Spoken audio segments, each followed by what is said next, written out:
하시고.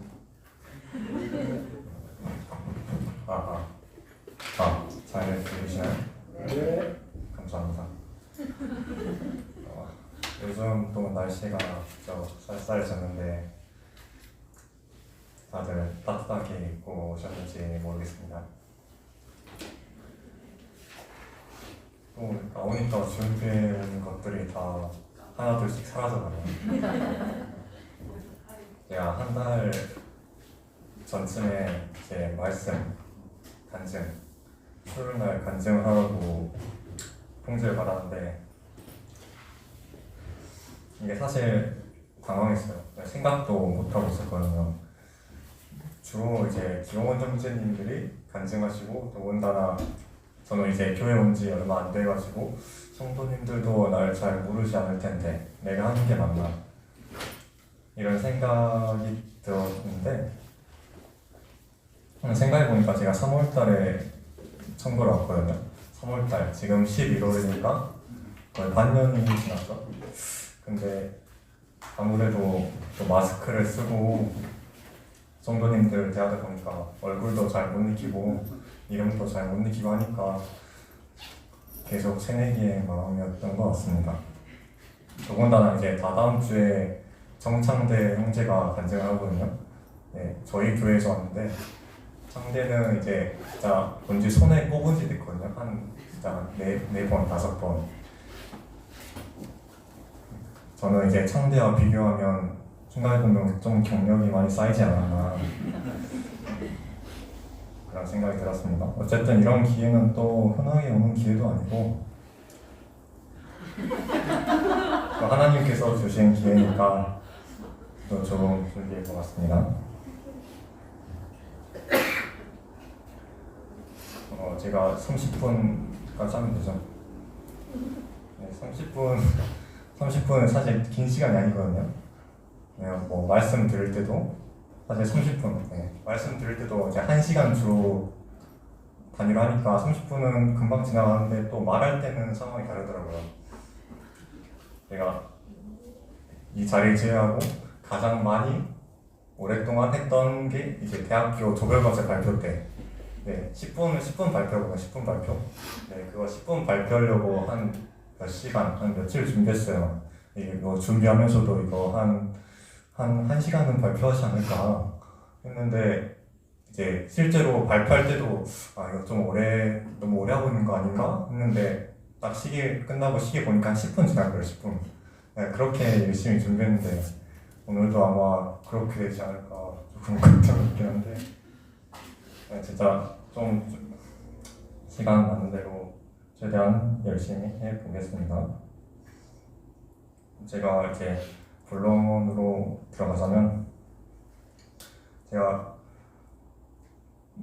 이번에 좀 느꼈던 게 하나님에 대한 간절함 이런 게 굉장히 중요하다고 생각이 돼서 또 제 간증을 토대로 또 교제해보고자 합니다.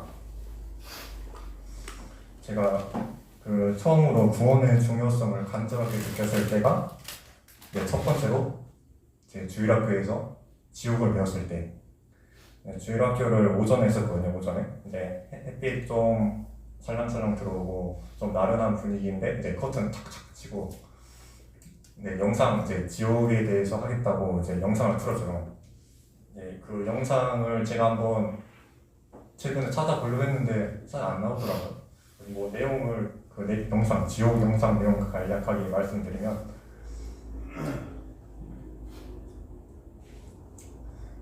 이제 딱 처음에 하나님이 가운데 앉아 계세요. 뭐 빛으로 빛나고 있어서 뭐 얼굴은 잘 안 보이고 옆에 천사들 쩌르르 있고 그 앞에 사람들 엄청 많이 있어요. 거기서 이제 갈라내는 거죠. 심판하는 거 심판. 이제 딱 사람이 나왔어요. 이제 생명책에 기록되지 않았으니까 이제 지옥으로 가야겠죠.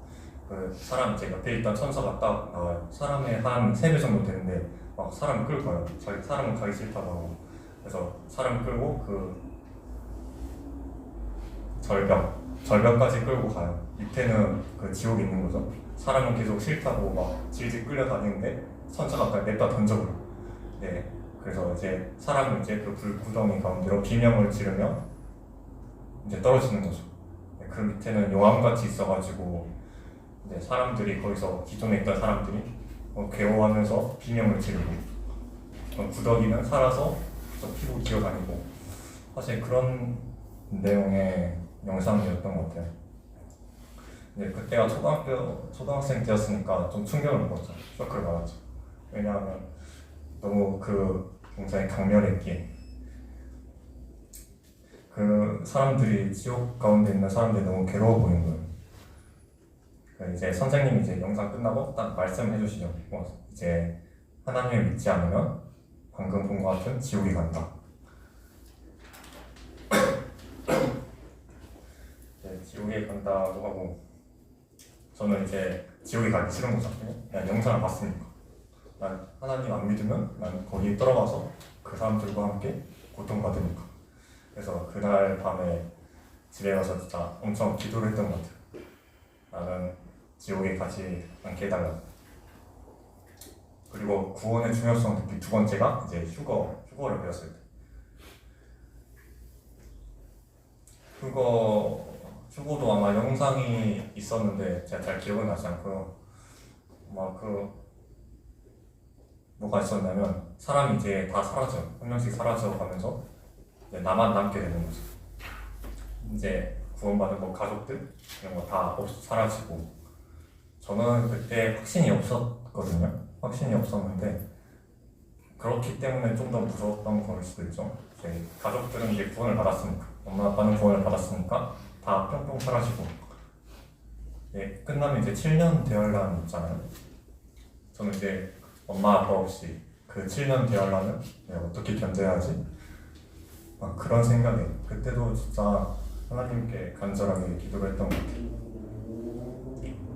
그때 후유증으로 이제 집에 사람이 없을 때마다 아니 이거 휴거 아니야? 막 이제 엄마한테 전화해보고 엄마 전화를 안 받아? 휴거 아니야?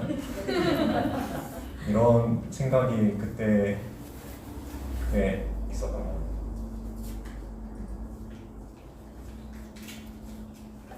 이 두 때가 진짜 간절했던 것 같아요. 진짜 어느 정도로 간절했냐면 진짜 다른 건 생각도 안 날 정도로 그냥 그것만 내가 진짜 하나님만 생각이 날 정도로 야 진짜 저만 내버려 두지 마세요. 진짜 엄청 간절했던 것 같은데 진짜 그냥 최근에 제일 간절했던 때가 이제 대학교 발표 났을 때 이제 한 몇 군데 썼거든요. 몇 군데 썼는데 이제 다 떨어지고 이제 마지막만 남은 거예요. 마지막 이제 이거 이번에 편입이거든요. 마지막 딱 한 개 남았어.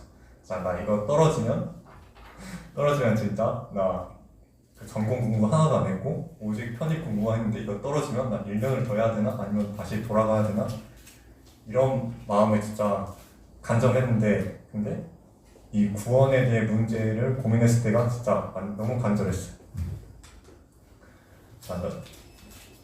아직도 생각하면 그때가 벌써 좀 무서운 느낌이에요. 그리고 이제 원래는 하나님을 믿는다는 게 지옥이 무서워서 그냥 지옥 가지 않게 해달라고 믿는 것보다는 하나님이 나를 사랑하셔서 나를 위해 십자가에 달리시고 나는 그분과 함께 영원하게 살고 싶다 그런 게 맞는데 그때는 당시에는 그게 너무 무서워가지고 다른 생각이 안 났던 것 같긴 합니다.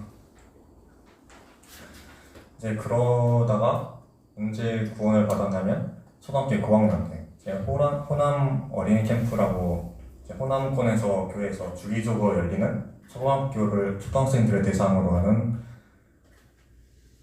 그런 캠프가 있어요. 저도 이제 그 몇 번 참가했는데 몇 학년 때인지는 잘 기억 안 나는데 아마 고학년이었어요. 그때 한 번 참석을 했어요. 이제 조별로 나눠가지고 선생님 한 분 계시고 그 조별 친구들끼리 활동하는 그런 방식이었는데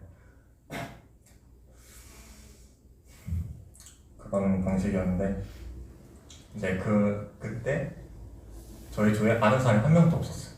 제가 원래 주기적으로 모이다 보면 보통 이제 한두 명씩은 적어도 만나게 될 법도 한데 그때 유독 한 명도 없었어요. 예, 초등학교 고학년, 이제 중학교, 고등학교, 한 이제 초등학교 고학년, 중학교쯤 이제 친구의 영향을 가장 많이 받을 때거든요. 친구의 우선은 친구가 없으면 나는 좀 소외감을 느끼고, 이제 친구가 없으면 주변 사람들의 시선을 신경 쓰게 되는 딱 그런 시기였어요. 이제 근데 3박 4일을 진행하는데 이제 나는 아는 사람 한 명도 없고 또 낯을 그때 유독 심하게 가려가지고 이제 친하게 지내는 사람도 없고 그때 그래서 전 혼자 다녔거든요. 네, 혼자 다닌 게 참 그때는 좀 힘들었어요. 이제 어쨌든 뭐 선생님들이 뭐 챙겨주시긴 하지만 그것도 챙겨주는 것도 그 순간뿐이죠. 사실 친구들하고 지내는 시간이 더 많은데 어쨌든 혼자 있는 시간이 싫어가지고 그 레크레이션 시간 그리고 뭐 밥 먹는 시간 그리고 또 뭐가 있나? 그 다음 뭐 자유롭게 자유시간 즐겨 놀아? 뭐 이런 시간이 진짜 싫었어요. 난 혼자 있어야 되거든. 혼자 있는 그래서 굉장히 싫었었는데 그 중에서 유독 그냥 이 시간만을 기다렸다 하는 시간 말씀 시간이었어. 왜냐? 이건 혼자 해도 되거든. 혼자 해도 되니까 말씀 시간을 기다렸고 그래서 말씀에 좀 더 집중을 했던 것 같아요. 그냥 다른 거 신경 안 쓰고. 네, 말씀 시간에는 하나님이 날 위로해 주심을 좀 느낄 수 있고 또 이 시간이 벗어나면 또 하나님이 나로부터 멀어지고 혼자 남을 것 같은 기분, 아무도 없이 나 혼자 남을 것 같은 기분. 그래서 말씀 시간을 좀 집중해서 들었고 또 이때 저한테 영향을 준 찬송이 있었거든요. 시간이 상당히 천천히 가니까 저도 천천히 말하도록 하겠습니다.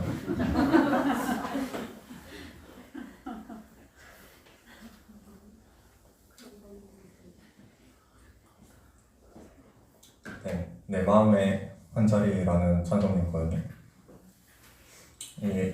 그때 이것도 참 와닿았던 게 아직도 기억이 나요. 그때 한 진짜 몇 년 지났나 아직도 기억이 나는데 뭐 간단히 가사의 내용을 말해보자면 또 하나님 우리를 위해 십자가에 박히셨고 또 어떤 일이 있어도 나를 버리지 않고 또 죽기까지 나를 사랑하셨다. 나는 그런 하나님을 위해 내 마음속 가장 중요한 자리를 하나님께 내어드리겠다. 그런 마음인데 그때는 솔직히 울 뻔했어요.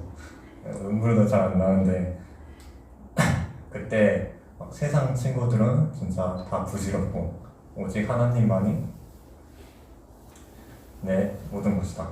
난 하나님만을 위해 살겠다 하는 그런 마음이었어요. 사실 좀 더 심오한 감정이었던 것 같은데 말로 잘 표현을 못하겠네요. 물론 그 캠프에서 만난 친구들이 세상 친구들은 아니죠. 세상 친구들은 아닌데 사실 초등학생 때는 사실 교제, 하나님 안에서 교제 이런 거 없고 그냥 욕 안 하는 세상 친구 이런 느낌이었어요. 그래서 어쨌든 제가 말하고 싶었던 것은 간절함이었거든요. 내가 다른 거 이제 마음이 가난해졌을 때 이제 주변 사람들이 내 마음을 채워주지 못했을 때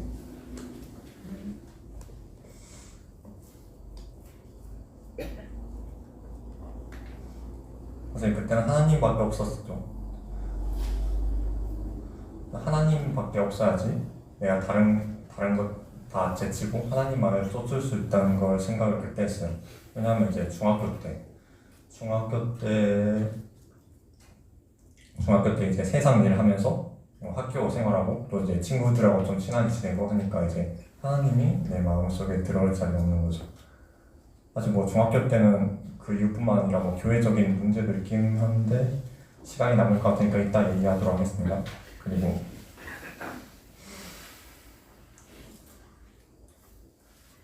중학교 때는 이제 친구들하고 놀고 저는 공부하고 하니까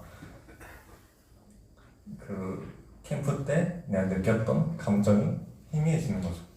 왜? 난 이제 세상 일도 하고 난 간절하지 않으니까.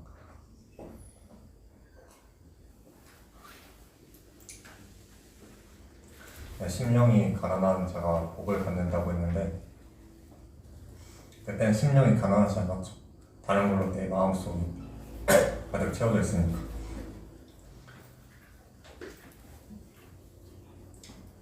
그래서 제가 말씀드리고 싶은 것은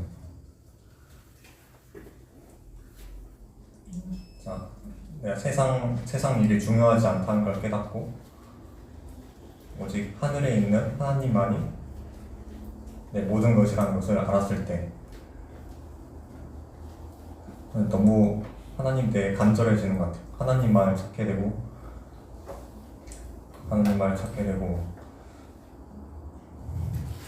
또 그래서 구원받을 수 있는 계기가 되는 그런 일이었습니다. 그리고 그 중학교 때 저희 교회에 좀 문제가 있었어요. 간단하게 말씀하면 뭐 알고 계실 수 있는 분들 알고 계시겠지만 말씀이 그 교회 내에서 잘못 전해진 거예요. 장로 형제님이 말씀을 전하는데 이제 구원에 대해서 잘못 가르치게 된 거죠. 예를 들어 구원은 3단계가 있다. 1단계는 인의지 이거나 어쨌든 하나님을 알고 하나님을 받아들이고 또 이런 단계가 있는 거였어요. 사실 단계가 있다는 게 말이 안 되잖아요. 그냥 하나님 믿기만 하면 구원인데 믿는 데 단계가 있어? 중학교 때 그 생각을 이제 받아들인 거죠. 이거 틀린 거 모르니까. 저녁에 그리고 이제 좀 쇼킹을 받은 거죠. 내가 그때 받았던 건 구원이 아닌가? 그런 생각이 들게 된 거죠. 그래서 제가 기도해요. 저는 이제 구원을 받은 게 아니었으니까. 그래서 기도 엄청 하고 지금 인 단계, 또 기도 엄청 하고 지 단계 이런 식으로. 사실 좀 지금 생각하면 말도 안 되는 건데 그걸 그때 받아들였어요. 그래서 그때 좀 정체기가 있었던 것 같아요. 그리고 이제 형제님들은 다 아실 거 아니에요. 성도님들은 좀 말씀 잘못된 것 같은데 해가지고 좀 시간이 걸려서 그 형제님들은 그 말씀 전하신 형제님은 이제 나가게 되고 또 한동안은 장로 형제님이 없는 상태로 교회를 운영해 갔던 거죠. 그때 좀 성도님들 다들 좀 불안해하셨고 저도 이제 좀 불안했던 것 같아요. 정립되지 않았으니까 그게 또 아니라고. 그래가지고 그래서 말씀보다는 좀 세상 일에 집중하게 되는 그런 일이었습니다.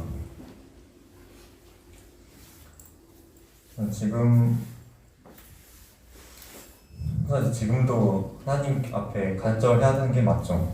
간절해야지 하나님을 찾으니까. 내가 예를 들어 돈이 많아. 돈이 쓰는 날 하나님을 못 찾아. 물론 제가 돈이 많다는 것은 아니지만 이렇게 다른 일에 신경을 쓸 수밖에 없더라고요. 다들 그러시는 분들도 있겠지만 세상 일에 신경을 쓸 수밖에 없어요. 저도 마찬가지고 그래서 난 지금 내 할 일 해야 되니까 하나님 좀 나중에 찾을 수 있지 이런 마인드, 이런 아니란 마인드 사실 굉장히 좋지 않죠. 하나님은 이제 내일 오실 수도 있는데 다들 저보다 구원 먼저 받으셨고 어떻게 보면 또 선생님들 같은 분들이니까 제가 이런 말 하기엔 좀 그럴 수도 있지만 항상 하나님을 찾고 이게 찾는다는 게 자기가 간절해야 찾거든요. 사실 말이 계속 되풀이 되는 것 같긴 한데 저 항상 하나님을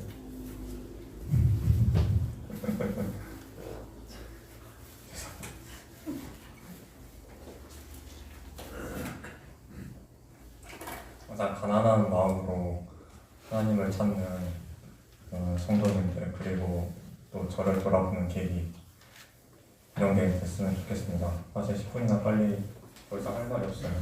10분이나 빨리 끝내서 일단 사죄의 말씀드리고 다음 형제님께서 저희 말씀을 저희 간증을 보충해 주실 거라 믿어 의심치 않습니다. 이상으로 간증을 마치겠습니다.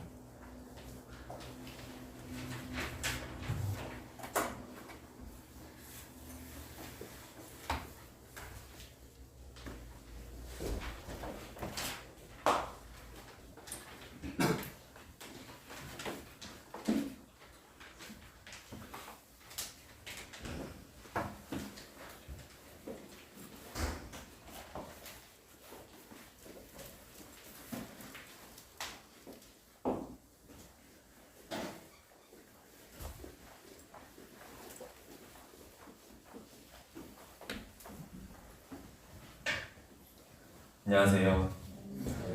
네, 오랜만에 인사드리러 왔습니다. 요즘에 다시 그 응급실을 시작을 해서 밤에 이렇게 또 돌게 되고 낮에도 돌게 되고 그래서 시간이 좀 여의치가 않습니다. 특히 이제 주말에는 무조건 근무를 하게 돼서 주중에 시간이 날 때가 아니면 인사드리기가 어려운 것 같습니다. 날씨가 굉장히 많이 쌀쌀해졌습니다. 어느새 단풍도 지고 낙엽도 떨어지고 오늘 하성이 데리고 공원에 갔는데 잘 놀다가 갑자기 낙엽을 한번 밟더니 그때부터는 안 걷겠다고 낙엽이 있는 곳은 못 걷겠다고 발을 땅에 대질 않더라고요. 진짜 힘들었어. 저도 어렸을 때 그랬을까요? 라는 생각을 하게 됩니다. 가을에 이렇게 막 책을 많이 읽으시죠? 성도님들 책 잘 안 읽으시나요?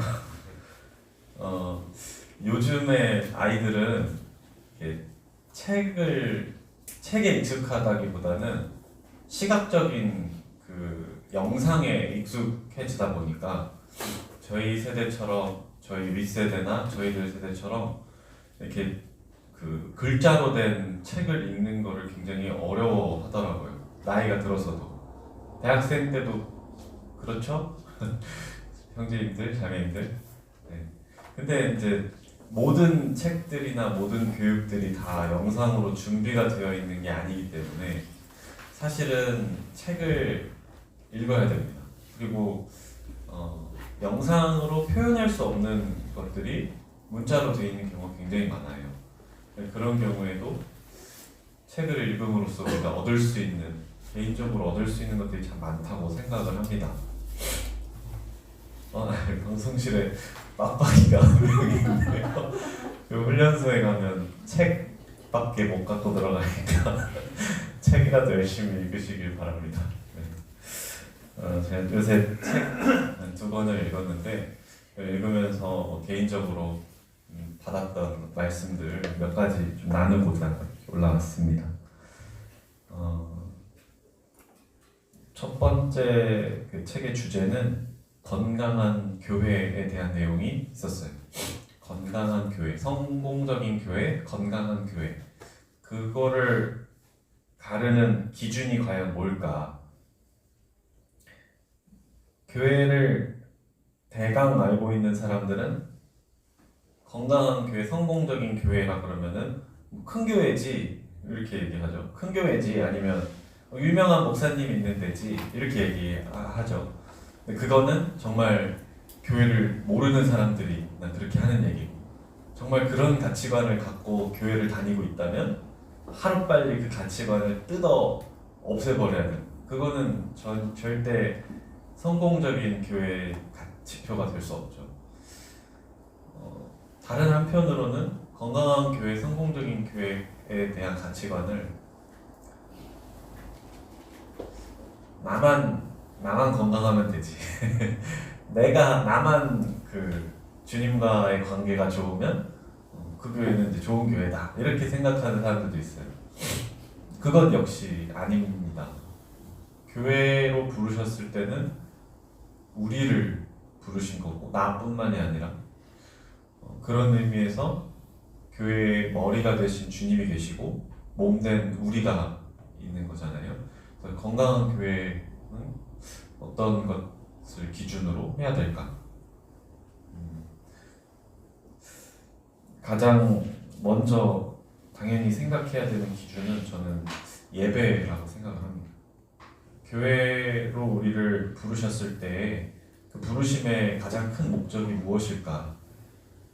하나님께서 우리를 구원하시고 우리를 택하시고 그 세상 가운데서 우리를 끄집어내서 부르신 그 목적, 가장 중요하고 가장 귀한 그 목적은 저는 개인적으로는 예배라고 생각을 합니다. 그래서 우리의 삶이 365일의 우리의 삶이 그 예배에 포커스가 되어 있지 않다면 하나님께서 우리를 부르신 그 목적에 부합하는 삶이 아니라고 생각을 합니다. 그래서 매일매일 일상생활 속에서 그리고 특별히 이런 집회로 모이는 이 교회에서 그 예배의 중요성이 정말 엄청 크고 귀한 것이라고 생각을 하게 됩니다. 코로나 시대에 오면서 더 생각을 하게 됐던 것 같아요. 우리가 이제 짧다면 짧은 기간이지만 가정에서 그 온라인으로 이렇게 예배를 드렸었잖아요. 그거를 드리면서 들었던 생각은 물론 이게 그 핸드폰으로 이렇게 화면을 보면서 드렸던 예배도 있을 것이고 그런 상황이 여의치 않아서 가정에서 따로 이렇게 예배를 드린 가정들도 있을 것이고 그 와중에도 나와서 예배를 드린 분들도 계시겠지만 어쨌든 그 예배를 생각했던 그 마음 그리고 그 예배를 준비하는 그 삶, 그 가운데서 우리가 얻을 교훈이 분명히 있다고 생각을 합니다. 그래서 건강한 교회는 건강한 예배가 넘치는 교회. 뭐 예배 형태에 대한 얘기는 하면은 더 길고 굉장히 딥하고 학문적인 막 그런 이야기들이 나올 것 같아서 그런 거는 안 할 거고 어쨌든 건강한 예배가 숨쉬는 교회 막 성령님이 그 예배 가운데서 막 기쁨으로 화답하시는 그런 것이 우리가 생각하는 교회 건강한 교회의 가장 첫 번째 기준이 돼야 될 것 같습니다. 두 번째는 저는 뭐 개인적으로는 그 리더들의 자질에 있다고 생각을 합니다. 경건한 리더라고 해야겠죠. 그 디도서나 디모데 그 전서 3장에 보면 장로에 대한 그 자질에 대한 얘기들이 사도 바울을 통해서 그 교회들에게 전해지고 있습니다. 한번 찾아볼까요? 디모데전서 3장 1절부터 7절까지 말씀입니다. 제가 읽겠습니다. 미쁘다 이 말이여 곧 사람이 감독의 직분을 얻으려 함은 선한 일을 사모하는 것이라 함이로다. 그러므로 감독은 책망할 것이 없으며 한 아내의 남편이 되어 절제하며 신중하며 단정하며 나그네를 대접하며 가르치기를 잘하며 술을 즐기지 아니하며 구타하지 아니하며 오직 관용하며 다투지 아니하며 돈을 사랑하지 아니하며 자기 집을 잘 다스려 자녀들로 모든 공손함으로 복종하게 하는 자라야 할지며 사람이 자기 집을 다스릴 줄 알지 못하면 어찌 하나님의 교회를 돌보리요. 새로 입교한 자도 말지니 교만하여져서 마귀를 정죄하는 그 정죄에 빠질까 하며 또한 외인에게서도 선한 증거를 얻은 자라야 할지니 비방과 마귀의 올무에 빠질까 염려하라. 디도서 말씀도 한 구절 보겠습니다. 디도서 1장 5절에서 9절 6절부터 읽겠습니다. 책망할 것이 없고 한 아내의 남편이며 방탕하다는 비난을 받거나 불순종하는 일이 없는 믿는 자녀를 둔 자라야 할지라. 감독은 하나님의 청지기로서 책망할 것이 없고 제 고집대로 하지 아니하며 급히 분내지 아니하며 술을 즐기지 아니하며 구타하지 아니하며 더러운 이득을 탐하지 아니하며 오직 나그네를 대접하며 선행을 좋아하며 신중하며 의로우며 거룩하며 절제하며 믿은 말씀의 가르침을 그대로 지켜야 하리니 이는 능히 바른 교훈으로 권면하고 거슬러 말하는 자들을 책망하게 하려 함이라. 하나님의 그 구절에 보면 그 말씀의 가르침을 그대로 지켜야 하리니 그 이유는 능히 그 교훈으로 권면하고 거슬러 말하는 자들을 책망하게 하려 함이라. 그래서 하나님 말씀을 그대로 지키려면 굉장히 경건한 그런 자질을 하나님이 교회 리더들에게 요구하고 계시는 것입니다. 그 예전에 유명한 그 찰스 스펄전이라는 사람이 이런 말을 했어요. 교회가 범할 수 있는 가장 심각한 자살 행위는 그 리더십에 대해서 타협하는 것이다. 그만큼 리더의 중요성을 이제 언급한 말인데, 교회가 어떤 방향으로 나아가고 어떻게 성장하고 또 어떻게 돌아봄을 당하고 하는 그 모든 것들이 결국은 하나님은 그 장로들, 세우신 장로들과 집사들 또 리더들을 통해서 일을 하시기 때문에 그 리더들이 하나님 앞에서 그 경건한 삶을 지향하고 그걸 향해서 나아가지 않는다면 그 교회에 나아가는 방향이 잘못될 수도 있고, 그렇기 때문에 건강한 교회의 중요한 지표는 그 경건한 리더라고 생각을 하게 됩니다. 주님도 그 제자들을 세우셨죠. 12사도를 세우셨고 그 중에 한 명은 이제 주님을 배신하고 떠났지만 그 11명의 사도들과 또 사도 바울과 같은 그런 리더들을 세우셨어요. 그들을 통해서 하나님 말씀이 전파됐고 그들을 통해서 교회가 또 세워지게 되고 그 교회도 또 사도 바울을 통해서 하나님 그 장로들을 세우시고 하는 것들을 우리가 사도행전을 통해서 보게 됩니다. 그만큼 중요한 거죠. 그렇다 그래서 그런 리더들만 좋으면 건강한 교회인가? 라는 의문을 품게 됩니다. 그렇지 않습니다. 그거는 반쪽짜리인 것 같아요. 좋은 그 경건한 리더들이 아무리 그 좋은 리더들이 애를 쓰고 기도하고 섬기고 해도 성도들이 따라와 주지 않는다면 또 그만큼 잘하지 않는다면 그건 건강한 교회라고 할 수 없겠죠. 그래서 그 다음 기준은 성도들의 기준에 있습니다. 그 에베소서 4장에 보면 에베소서 4장을 찾아보고 있습니다. 에베소서 4장에 그 은사와 직임에 대한 얘기가 나오는데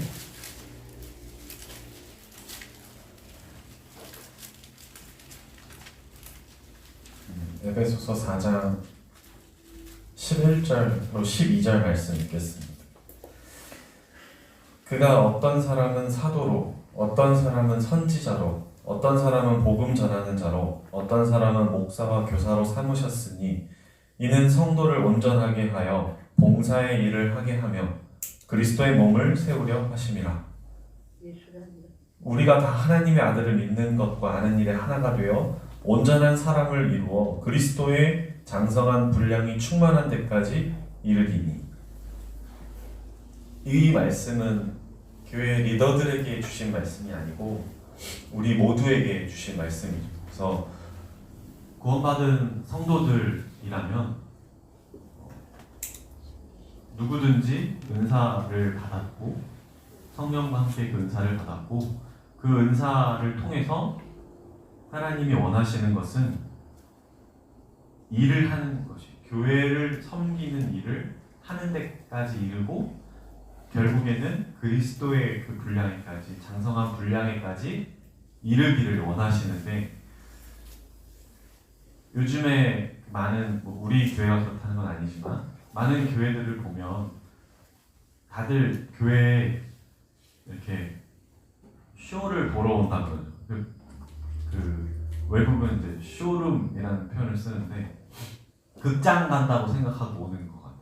그러니까 와서 성가대가 다 있으면 찬양 잘하는 거 그리고 뭐 목사님이 이렇게 막 말씀하면 저 사람 말 잘하네 맞는 말이지 이러고 그리고 이제 축복 기도 막 해주면 오늘 아주 좋았어 이러고 이제 집에 가면서 옆에 이제 아는 사람이랑 인사하면서 우리 뭐 다음 주에 한번 봅시다 막 그냥 사교 클럽에 오는 듯한 그리고 극장 구경 가는 듯한 그런 마음으로 교회를 나오는 사람들이 굉장히 많다는 거예요.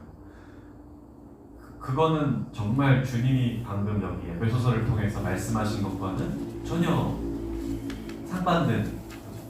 그러니까 교회를 마이크 안 나와요. 교회를 그냥 교회를 그냥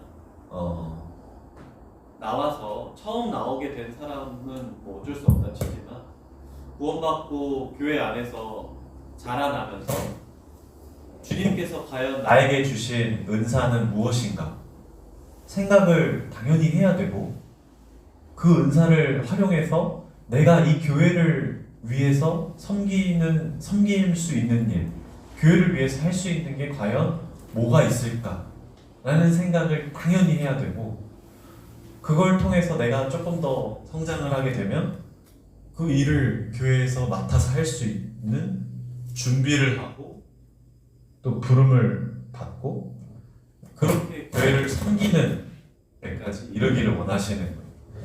그냥 교회에 참석해서 어떤 말씀 하나 이렇게 보고 또 오늘은 누가 왔나 보고 그게 다가 아니라 하나님께서 나에게 주신 구원과 함께 선물로 주신 그 은사가 있는데 그걸 활용하지 않는다면 우리 달란트에 비유해서 봤듯이 1달란트, 3달란트, 5달란트 받았던 그 사람들이 주인이 다시 돌아왔을 때 그 3달란트, 5달란트 받았던 사람들은 그거를 활용해서 2배를 만들어내서 칭찬을 받았지만 1달란트 받았던 사람은 그걸 땅에 묻어놓고 사용하지 않았기 때문에 그거를 주인이 다시 뺏어가잖아요. 그럴 수 있다는 겁니다. 그래서 하나님이 원하시는 건강한 교회가 과연 무엇일까? 건강한 리더들 그리고 건강한 성도들 같이 가는 기준인 것 같습니다. 내가 교회를 위해서 성도들을 섬기는 때 주님께서 나에게 주신 것은 과연 무엇일까? 이렇게까지 보내주셔도 괜찮을 것 같은데. 네. 그리고 역시나 건강한 교회는 생명이 태어나는 교회. 물론 그 하성이 하은이처럼 아이들이 태어나는 교회도 있겠지만 그것도 전도의 한 방법이긴 합니다. 김규 형제님 맨날 말씀하시죠. 3명 전도를 해야 끝난다. 근데 그것보다 이제 전도죠, 전도. 영혼을 구하는 그것이 건강한 교회의 정말 중요한 표지라고 생각을 합니다. 많은 교회들이 다양한 방법으로 전도를 하고 있어요. 어떤 교회들은 명절 때마다 성도님들이 설날, 추석 반납해 가면서 외국인 그 노동자들, 또 외국인 그 유학생들 그들을 위해서 복음을 전하고 있고요. 몇십 년째. 그리고 어떤 교회는 국내 그 섬 지역에 복음의 손길이 닿지 않는 그런데 주기적으로 전도팀을 파견해서 전도를 하기도 하고요. 어떤 큰 교회들은 방송을 통해서 라디오를 통해서 복음을 들어야 되는데 듣지 못하는 그런 사람들을 위해서 사역을 하기도 합니다. 우리에게 가장 맞는 전도는 과연 뭐가 있을까? 정말 생각을 많이 해보게 되는 것 같아요. 특히 코로나 시대, 언택트 시대 막 이렇게 얘기하잖아요. 사람을 못 만나는데 어떻게 전도를 하는 거예요? 근데 우리가 사람을 아예 못 만나는 건 아닌 것 같아요. 직장을 가잖아요. 학교를 가고. 그리고 요즘에 누가 길거리에서 전도지를 준다 그걸 받고 교회를 오겠어요. 이거 뭐야 이거 버리죠. 오히려 그 1대1 내가 가장 많은 시간을 보내는 곳, 회사, 직장, 학교 거기서 나를 만나는 사람, 내가 만나는 사람들 그들에게 전도를 하는 게 어떻게 보면 되게 당연한 거고 그래서 내 삶을 통해서 또 내가 하는 말을 통해서 그들의 변화를 받아야 되는 거예요. 그게 굉장히 어려운 거죠. 왜냐하면 사실 일주일에 하루 교회에서 보여지는 모습은 어떻게든 감출 수 있어도 매일매일 직장에서 보여지는 나의 모습은 그 쉽지 않거든요. 정말 그리스도인의 향기가 나려면 매일매일 그 사도 바울의 고백처럼 나는 날마다 죽는다라는 그 고백이 있어야지 그리스도인의 그 향기가 나는 것 같습니다. 그래서 전도는 쉬우면서도 어렵고 어려우면서도 쉬운 것 같아요. 근데 그 방법을 통해서라도 어쨌든 열매들이 맺어지는 교회가 건강한 교회다라는 생각이 듭니다. 그리고 마지막으로 가정에 대한 생각을 하게 됐어요. 가정. 건강한 가정이 결국은 건강한 교회를 이루는 뼈대가 아닐까. 아까 그 장로의 그 자격에 대해서 얘기를 하면서도 자기 가정을 이제 돌아봐야 된다는 그 표현이 있었는데 말씀이 있었는데 튼튼한 그 가정이 튼튼한 교회를 만드는 거고 튼튼한 가정이 튼튼한 개인을 만드는 것 같습니다. 일주일에 딱 하루 그것도 1시간 주일학교 중고등부 또는 뭐 청년회 아니면 뭐 그 성경 공부반 교제반에서 교제를 한다고 해서 아이들의 또는 성도인들의 삶이 큰 영향을 받지 않아요. 결국에는 내가 가장 많은 시간을 보내는 곳 그리고 나에게 가장 영향을 많이 주는 사람들과 같이 있는 곳 그러니까 가정에서의 그 영향이 내 영적인 상태를 만드는 거고 그걸 통해서 내가 변화가 되는 것 같습니다. 그래서 그 가정이 튼튼해야 그 가정들로 이루어진 교회가 튼튼해지고 그 가정을 통해서 나오는 개인들이 튼튼해지는 것 같아요. 중고등부 주일학교 교사를 쭉 해오면서 가장 많이 느꼈던 그 갭이 있어요. 갭. 그러니까 그 이제 성도님들의 자녀들도 있었지만 그렇지 않은 자녀들도 있잖아요. 그러니까 가정에서 원하는 아이들의 상태와 교사들이 원하는 아이들의 상태. 되게 둘 다 그 기준이 높아요. 가정에서 원하는 아이들의 상태와 교사들이 원하는 아이들의 상태는 둘 다 기준이 높은데 서로에게 원해요. 우리 아이가 PT를 잘하게 해주세요. 이렇게 부모님들 얘기하시면 저희도 그러게요. 아이들이 집에서도 PT를 잘하게 가르쳐 주세요. 가정에서의 그 역할이 좀 중요한 것 같습니다. 가정을 생각을 하면서 저희 아이들을 이제 생각을 하게 됐어요. 왜냐하면 제가 아이들을 이제 막 낳아서 기르고 있는데 다른 성도님들의 그 자녀 양육에 대해서 뭐라고 왈가왈가할 처지가 못 됩니다. 어제도 하성이가 12시까지 안 자고 땡깡을 부리는데 어찌나 밉던지. 하은이가 막 자고 있는데 막 가서 치고 막 소리 지르고 이제 하은이가 깨고 막. 어제 밤새고 이제 가가지고 얘기 보다가 막 너무 졸리고 피곤한데 근데 막 하성이가 막 안 자고 막 안아라 막 뛰어라 막 불 켜라 막 이러니까 너무 힘들더라. 그러면서 이제 이 말씀을 준비하면서 가정에 대한 생각을 좀 하게 됐습니다. 남은 시간은 그거에 대해서 좀 얘기를 해보고자 합니다. 그 아기들이 어리잖아요. 그 모든 저희들이 배우는 책에도 그렇고 아이들 교육에 대한 책에도 보면 이런 표현이 있어요. 내 생각에 아이들을 맞추지 마라. 그러니까 예를 들어서 6시잖아요. 저녁 6시. 그럼 우리들 생각에는 밥을 먹어야 되잖아요. 밥 먹자 이러고 이제 안 쳐요, 애기들. 근데 얘는 배가 고픈 시간이 아니에요. 왜냐하면 오후 3시에서 4시에 어린이집에서 간식을 뭐 스파게티를 엄청 많이 먹었거든요. 근데 그거를 엄마 아빠가 모르고 앉혀서 밥을 먹어야 돼요. 왜냐면 엄마 아빠 생각에는 이 시간이 밥 먹는 시간이니까. 근데 그렇게 가르치면 안 된다는 거예요.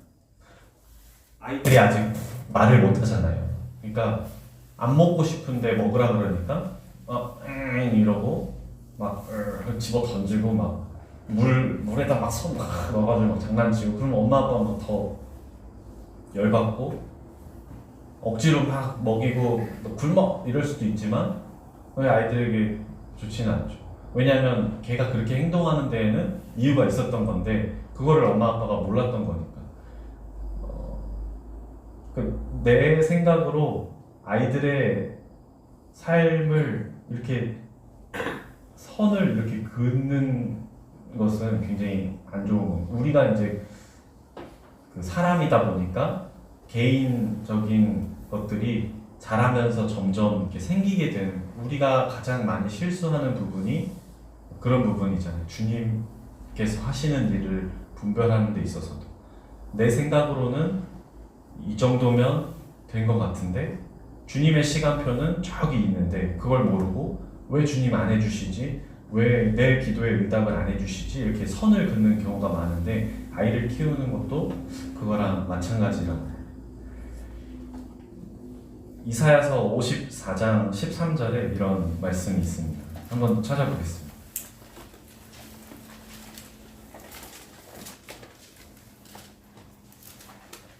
이사야서 54장 13절에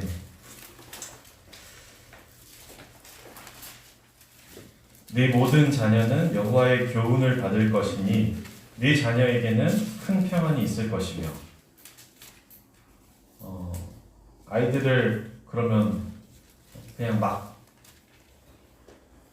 애들이 하고 싶은 대로 내려놔도 되느냐? 그게 아니라 큰 틀은 주님 안에서의 그 큰 틀은 유지를 하지만 세세한 것까지 하나하나 뭐 해야 될 때야 지금 이거 이렇게 해야지, 이거를 하려면 이렇게 해야지, 뭐 여기서 저기까지 걸어가는데 애기들은 막 이렇게 왔다 갔다 걸어가지만 아니야, 이렇게 여기는 저기까지 일직선으로 걸어가야 돼, 이렇게까지 하는 건 아니야. 내려놔야 되는 부분이 있는 겁니다.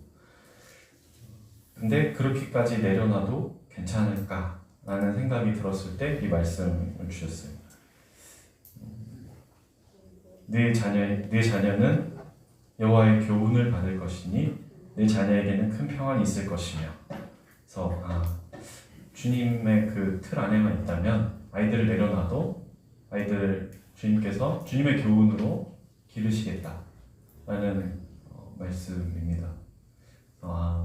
이 말씀으로 아이들을 키워야겠다라는 생각을 하게 됐습니다. 두 번째는, 그러면 아이들을 내가 무엇을 목표로 키워야 할까? 이 아이들이 커서 뭐가 될까? 이런 게 아니라 어떤 목적을 갖고 어떤 목표를 향해서 아이들을 키워나갈 것인가에 대한 생각을 하게 되잖아요. 과연 그것은 어떻게 해야 될까? 창세기 말씀을 통해서 하나님 또 교훈을 주시더라고요. 창세기 18장 19절에 이런 말씀이 있습니다.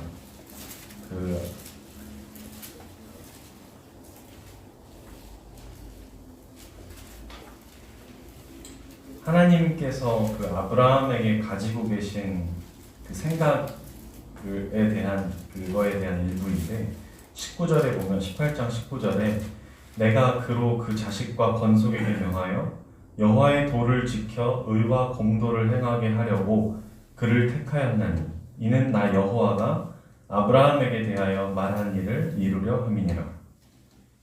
중간에 보면 여호와의 도를 지켜 의와 공도를 행하게 하려고 그를 택하였다. 그래서 아이들을 키워나가는 목표는 하나님의 말씀을 지키는 것, 하나님의 말씀을 지키는 삶, 그거를 목표로 내가 아이들을 키워나가는 것이 하나님께서 나에게, 우리 가정에게 주신 말씀이구나라는 생각을 하게 됐습니다. 그래서 하성이와 하은이를 데리고 이제 기도를 하면서 지난 주일에 지지난주 2주 전에 가정 예배 그 온라인으로 할 때 핸드폰으로 이렇게 놓고 예배를 드리는데 딱 5분 버티더라고요. 5분 딱 하고 나서 핸드폰으로 요새 그 전화 걸었다 껐다 하는 거를 잘하거든요, 하성이가. 제 전화기에 엄마라고 돼 있으면 얘가 할머니인 걸 알아요. 이러고 탁 눌러요, 전화를. 그리고 전화를 받기도 전에 빨간색 버튼이 있어요. 그걸 탁 꺼요. 그리고 자기는 통화한 거예요. 그리고 아빠라고 돼 있어. 할아버지인데 그 아빠는 또 사진이 나와요. 하지. 영상 통화 탁 누른 다음에 할아버지 얼굴이 보이면 탁 꺼요. 하지. 받는 사람은 기분이 나쁜데 핸드폰만 보면 그걸 하려고 해요. 근데 예배를 봐야 되는데, 그래서 지난주에는 핸드폰으로 하면은 예배를 안 보니까 그거 끄고 그냥 떡과 잔 놓고 우리 가정에서 우리끼리 예배 드린다 그래가지고 이제 찬양 부르고 말씀 보고 했는데 오히려 효과가 좀 있었어요. 학생이가 가만히 앉아있더라고. 찬양 부르니까 막 좋아가지고 숫자 나오니까 찬송가 막 찾고, 그래서 아이들 키워나가는 데 여러 가지 지혜가 필요하겠고 그 지혜는 결국엔 주님께서 주시는 것이겠구나, 하나님께서 주신 말씀으로 아이들을 키워나가야겠다라는 생각을 하게 됩니다. 저는 참 좋아하는 찬양인데 자매는 너무 슬프다고 싫어하는 찬양이 하나 있습니다. 연평한 형제님이 지은 요괴벳의 노래라는 찬양이 있는데, 이제 모세 엄마가 모세를 그 강가에 이렇게 띄우면서 그 엄마의 마음에 대한 노래. 요괴벳이 모세의 엄마 이름 성경에 딱 한 번 나오더라고. 어떻게 또 그걸 찾아서 하셨는지. 그 요괴벳의 노래에 보면 작은 갈대 상자 물이 새지 않도록 역청과 나무 진을 칠하네. 어떤 마음이었을까? 노래를 하면 이게 기억이 나요. 어떤 마음이었을까? 그녀의 두 눈에 눈물이 흐르고 흘러 정처 없이 강물에 흔들흔들 흘려내려가는 그 상자를 보며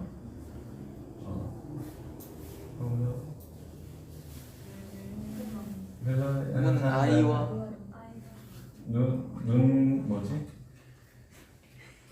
눈을 감아도 보이는 아이와 두 눈을 맞추며 주저앉아 눈물을 흘렸겠지. 후렴구가 너의 삶의 참 주인, 너의 삶의 참 주인, 너의 참 부모이신 하나님 그분께 너의 삶을 맡긴다 라는 이제 후렴구가 나와요. 결국에는 자녀도 주님께서 주신 선물이고 주님께서 주셨으면 주님께 맡기고 주님께서 키우신다라는 믿음으로 아이를 키우다 보면 하나님께서 원하시는 방향이 되지 않을까. 그래서 주님의 그 마음을 조금 이해하고 싶다라는 그런 기도를 하게 됩니다. 부모로서.